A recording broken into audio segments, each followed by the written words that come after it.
تلوار اسی طرح حمائل کی ہوئی ہے، حضور دار ارقم میں ہیں۔ یہ اسلام کی پہلی درسگاہ ہے، حضرت ارقم کا گھر۔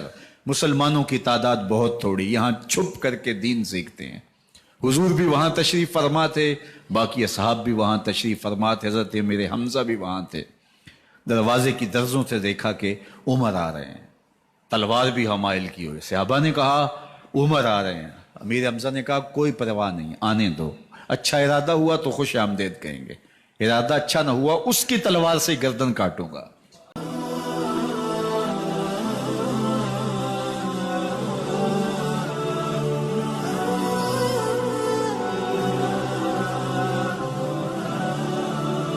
السلام علیکم ورحمۃ اللہ وبرکاتہ کا مبارک نام جاری کیا گیا۔ ہم لا الہ الا اللہ محمد رسول اللہ توتلے لہجے میں پڑھنے لگے تو پورا خاندان خوش تھا، مٹھائیاں بانٹی گئیں۔ خاندان کا ایک ایک فرد بار بار سن کے خوش ہوتا اور چہرے کی بلائیں لیتا۔ ہم درسگاہ میں پہنچے، استاد کے سامنے زانوئے تلمس طے کیے۔ اس نے ہمیں دین سکھایا، قرآن مجید کی تعلیم دی۔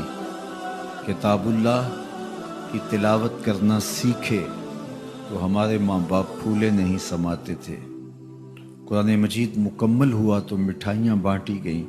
ٹھہریں، روزہ رکھیں تو عزت پائیں، حج کرنے جائیں تو لوگ دعاؤں سے رخصت کریں، واپس آئیں تو پھولوں سے استقبال کریں۔ ہمیں دین پر عمل کرتے ہوئے کیا مشکل پیش آئی؟ ہم تو دین کی راہوں کے مسافر ہوئے تو عزتیں پائیں، ہم نے اللہ کا نام لیا تو لوگوں نے پیار دیا، ہم نے عبادات کے طریقے اختیار کیے تو معاشرے میں شریف کہلائے۔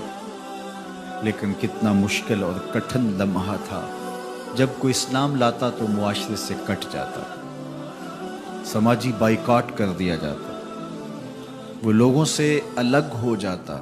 میرے اور آپ کے آقا و مولا حضور نبی رحمت صلی اللہ علیہ وآلہ وسلم قریش کے عالی نسب خاندان سے تعلق رکھتے ہیں، صادق بھی کہلاتے ہیں، امین بھی کہلاتے ہیں۔ لوگوں کی امانتیں بھی حضور کے گھر میں پڑی ہیں، اپنے فیصلوں میں حضور کو حاکم بھی مانتے ہیں۔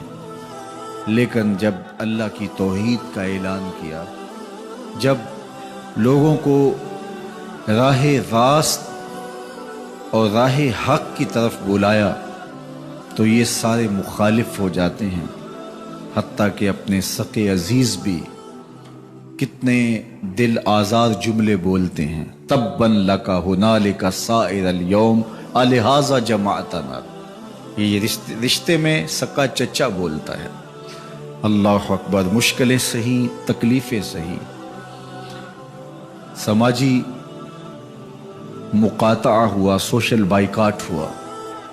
شاب ابی طالب کے 3 سال کس کٹھن حالات میں حضور اور حضور کے غلاموں نے اور خاندان والوں نے کاٹے، حتیٰ کہ درختوں کے پتے کھا کھا کے گزر اوقات ہوتی تھی۔ معاہدہ لکھ کے کعبۃ اللہ کے ساتھ لٹکا دیا گیا، اور یہ اتنے سنگ دل ثابت ہوئے کہ باہر سے کوئی تجارتی قافلہ آتا جس کے پاس اغذیہ ہوتی، کھانے پینے کی اشیاء ہوتی، تو ان کو ادھر جانے نہ دیتے، مبادہ کہیں یہ خرید نہ لیں۔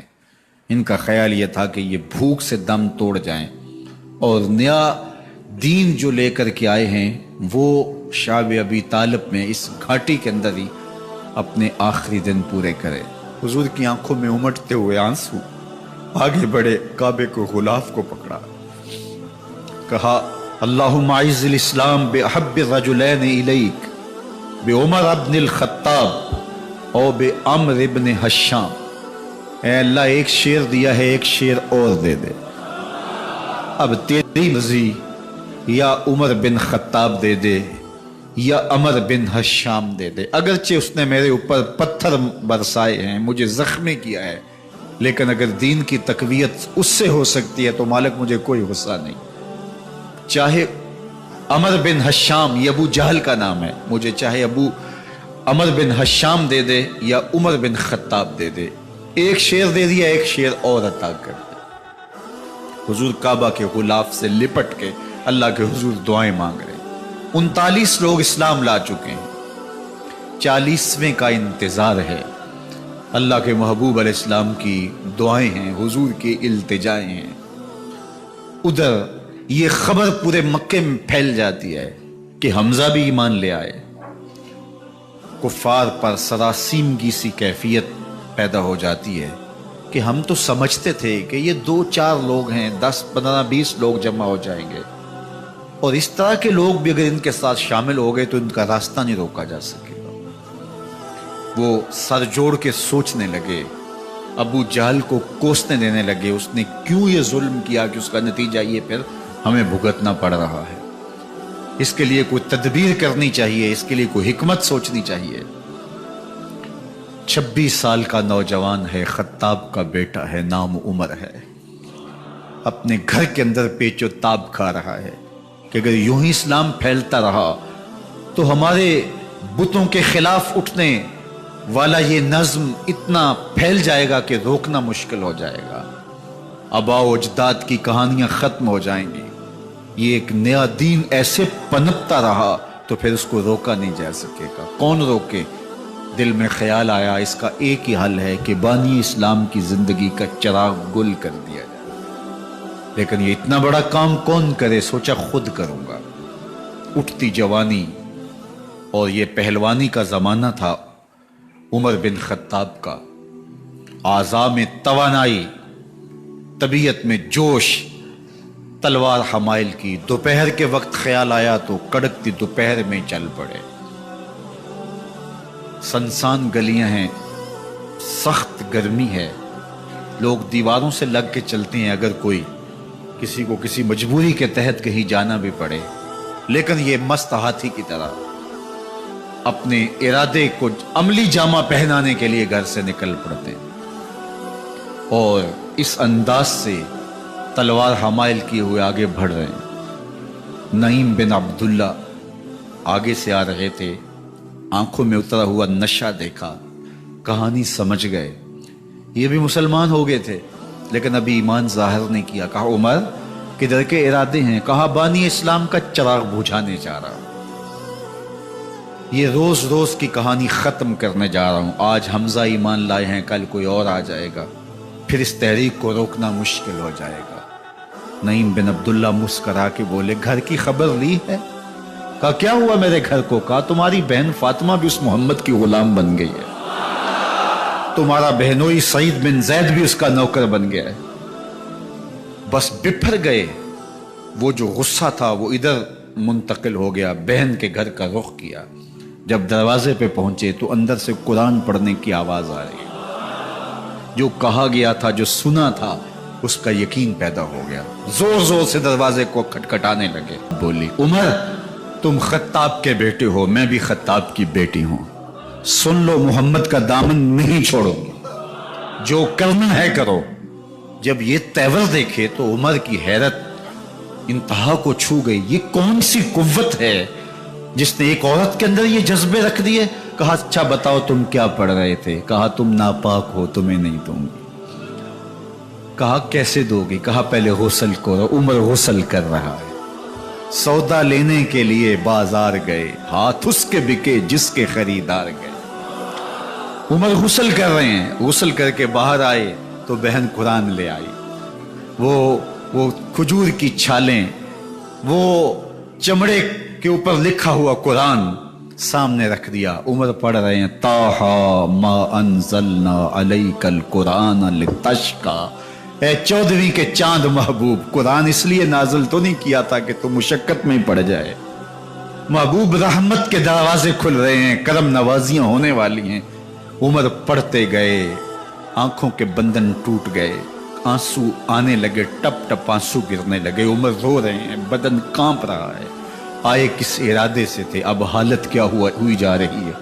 اپنی بہن سے کہا، بہنوئی سے کہا جس در کے تم غلام ہوئے ہو کبھی میں بھی اس در کا غلام نہیں ہو سکتا؟ عمر کی کہیں عمر نہ برباد ہو جائے، مجھے اس چوکھٹ پہ لے چلو۔ کہا چلو ہم اس دہلیز پہ لے چلتے ہیں۔ تلوار اسی طرح حمائل کی ہوئی ہے، حضور دار ارقم میں ہے، یہ اسلام کی پہلی درسگاہ ہے، حضرت ارقم کا گھر، مسلمانوں کی تعداد بہت تھوڑی، یہاں چھپ کر کے دین سیکھتے ہیں۔